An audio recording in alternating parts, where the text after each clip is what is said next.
గతంలో ఇది రామన్నపేట నిడుమోలు నియోజకవర్గంలో ఉండేది. మండలంగా గూడూరు మండలంలో ఉన్న గతంలో నిడుమోలు నియోజకవర్గంలో ఉండేది.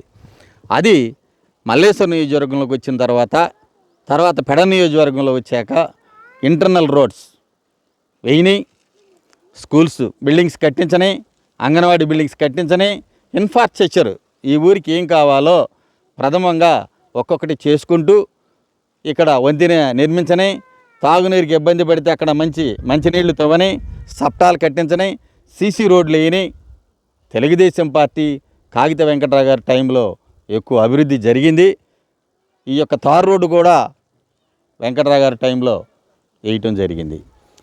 ఈ యొక్క రామన్నపేటలో ఏదైనా అభివృద్ధి జరిగింది అంటే కాగిత వెంకటరావు గారి సమక్షంలో కాగిత వెంకటరావు గారు చేయటం జరిగింది. ఇప్పుడు ఈ సంక్షేమ పథకాలన్నింటికీ మూలం చంద్రబాబు నాయుడు గారు అంటారు, అంతే కదా? ఫస్ట్ సంక్షేమం అనేదే తెలుగుదేశం పార్టీ.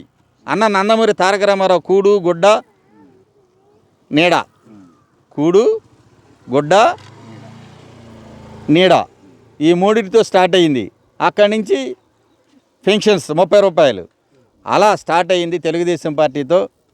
తర్వాత చంద్రబాబు నాయుడు గారు వచ్చాక దాదాపుగా 110 సంక్షేమ పథకాలనే నేను ఈ మొత్తం మీకు ఒక్కొక్కటి చెప్పాలి అంటే చాలా టైం తీసుకుంటుంది. కాబట్టి 110 సంక్షేమ పథకాలనే నారా చంద్రబాబు నాయుడు గారు తెలుగుదేశం పార్టీ అధికారంలో ఉండడం జరిగింది.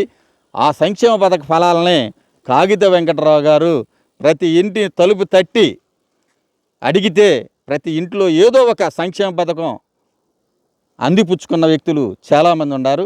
దాన్ని మీరు ప్రజల్లోకి వెళ్ళి ప్రజలను అడిగినా చెబుతారు. ఈ తెలుగుదేశం ప్రభుత్వంలో కాగిత వెంకటరావు గారి ద్వారా మేము ఈ సంక్షేమాన్ని పొందాం, ఈ లబ్ధి పొందాం, ఈ ఊరికి మాకు ఈ అభివృద్ధి చేశారు, ఈ సంక్షేమం చేశారని ప్రజలే మీకు చెబుతారు. థ్యాంక్ యూ, ధన్యవాదాలు. ఓకే అన్నగారు, తెలియజేస్తున్నాం. ధన్యవాదాలండి. Thank you.